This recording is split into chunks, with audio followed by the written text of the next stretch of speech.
Hi everyone. Yesterday I did a reading of chapter one of Chill.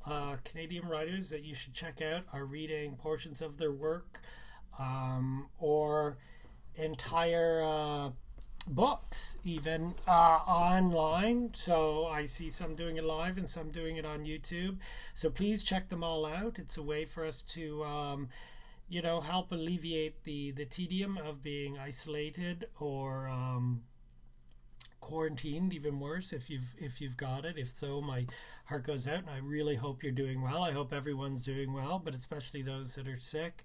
It's a trying time, and we're trying to flatten that curve so that our health workers don't get overwhelmed, and that we can manage this and keep the death rate low. And everybody's doing their part. So the writers are doing theirs and doing readings. So please, I'm going to be reading chapter 2 and 3 of Chill because chapter 2 is very short. Also going to show you the Swedish version. I don't know if this one's still available. It's Hedim. I can't pronounce that. I'm really sorry. I tried looking it up. I didn't do well. It means revenge. It's I should learn how to pronounce it. It's just it was too garbled for me to really get it. So anyway, thank you for tuning in again. So we'll quickly go through chapter 2 and 3. Have a little sip of tea, and hopefully we'll do all right here. Second period was English. Because I wanted to be a writer, I should have loved English class, but I didn't. I couldn't understand why schools say they want kids to read more, and then they make us study books that are guaranteed to turn any kid off literature for good. They make us study the plays of a guy who's been dead for a few hundred years, written in, while they say it's English, it might as well be Klingon. If you rent the movie, it's considered cheating, which is also ridiculous because plays were written to be performed and watched, not read.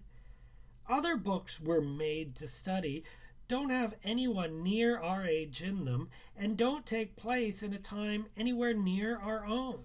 How can I relate to the 1930s when I'm still trying to figure out how to relate to the time I'm living in? Replace Shakespeare with film study, poetry with lyrics, Steinbeck with Rowling, then maybe you'll keep our interest. But we all know that's not going to happen anytime soon. Sometimes you'll get a teacher, one of those teachers like Ms. Sidat, who finds a way to take the works of dead people and bring them back to life. They just love the language and the stories, and they can share that love with you. Our English teacher was new to the school, and as Chill and I walked through the hall, nodding to kids we hadn't seen since last semester, I hoped our new teacher would be just such a teacher. Have you heard anything about the new English teacher? I asked Chill, who was sketching while he walked. He mumbled. Maybe he'll be a teacher with a passion for the written word and pop culture. I dreamt out loud. The mentor I've been looking for. I added. Yeah, maybe, Chill said as we turned into the class. We'd discover, not soon enough, that he wasn't going to be my mentor, but Chill's muse. Chapter 3. When we entered the room, the new teacher was nowhere in sight. Just a briefcase sitting in the teacher's chair. I thought maybe it was a good sign. Maybe it meant he was a relaxed, laid-back kind of guy who would joke around with the students and be forgiving if they were late. This was not to be the case. When the teacher came in the door, just as the bell rang, he was a big man. With his shoulder-length hair, it covered his face as he walked in with his head down. He carried a handful of books under his arm. His pale purple tweed jacket had pink elbow patches on it. It made him look like he was either totally out of touch or a little eccentric. I needed to see more before I could make a determination. He turned to face the class, revealing he had a big gray beard that masked his face and made it obvious that his hair was colored. The orange hair that he had chosen to help him hang on to his youth matched his bow tie. A bow tie! Crap, I said under my breath. That's not good. He glanced my way. Fortunately, after years of practice, I'd mastered a speech level that most teachers couldn't distinguish with any certainty from the voices in their heads. Mac Weeble helped me cover it up. Mac was a little guy to begin with, but he had been truly dwarfed by the teacher when he followed him in. Mac was trying to find his seat when the teacher noticed him. The teacher slammed his books onto the table. "Boy standing!" he yelled. Mac spotted a chair on the far side. "Boy standing!" the teacher repeated, picking up the books and slamming them down. Mac, realizing that he was the only one standing, looked around just to be sure, and then looked at the teacher, and then he pointed at himself to be absolutely certain, hoping to be wrong, a wish rarely made when called upon by a teacher. "Yes, you," the teacher said, slowly, as if he thought Mac was having difficulty with the language. "Why are you late?" "Late?" "Yes. That's what you call it when someone doesn't arrive on time.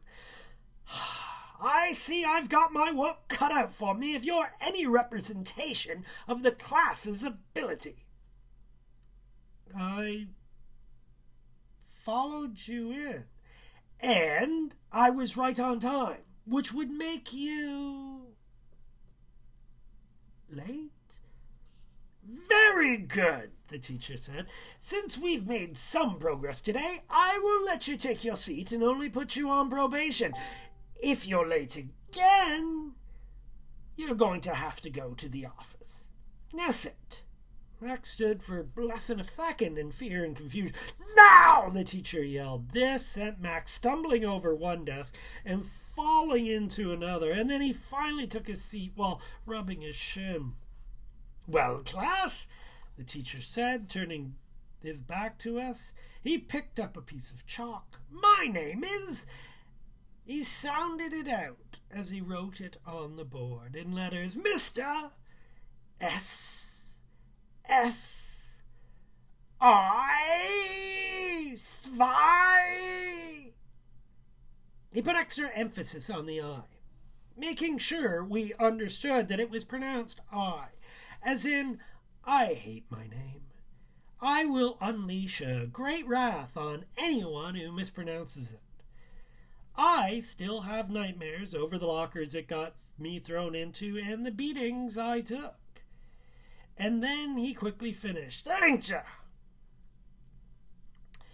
As he finished writing Mr. Sphincter on the board, a collective snort went up as the class tried to hold back a giggle.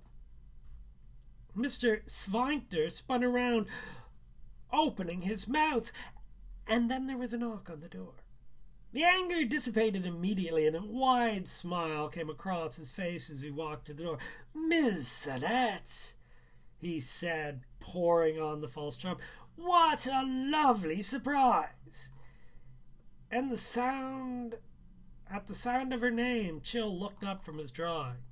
He had not heard or noticed anything that had gone on in the class to that point. "And to what do we owe this unexpected pleasure?" "Chill forgot his bag," she said, holding the knapsack. "Chill?" he said, looking around the class. "Chill?"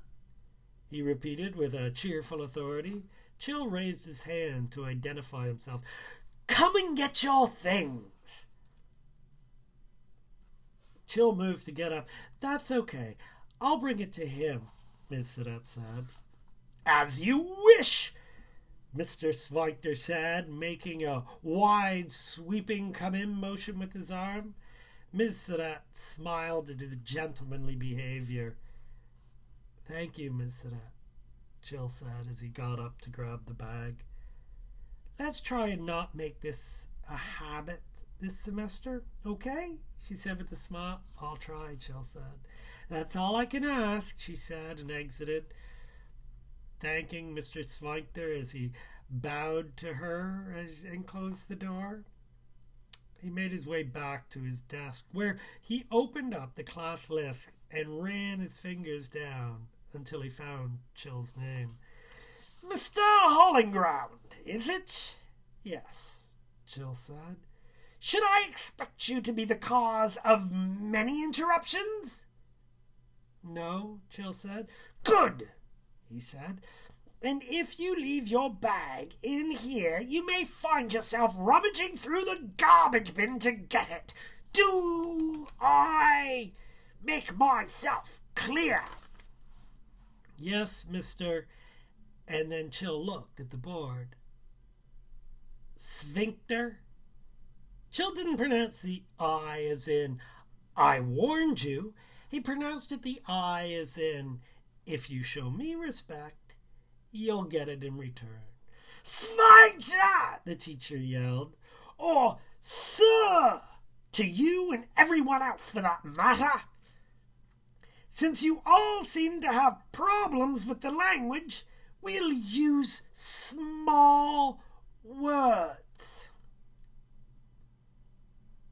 He was turning red, a red that, with his outfit and hair, made him look like a demonic clown. But after a narrow escape last time, no one snorted or giggled. "Yes, sir," Chill said, charmingly, as Mr. Sphincter stared at him.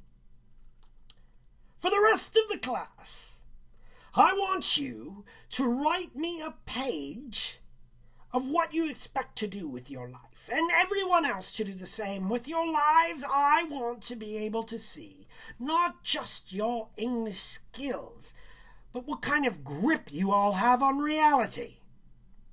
Now, get to it." Chill took his binder out of his bag and went right to work, Sphincter still staring at him. As soon as the teacher looked away, I saw a little smile cross Chill's face. I knew that this was only the beginning. Thanks again. I hope you enjoyed it, and I hope you are surviving well in your quarantine wherever you are. Stay safe.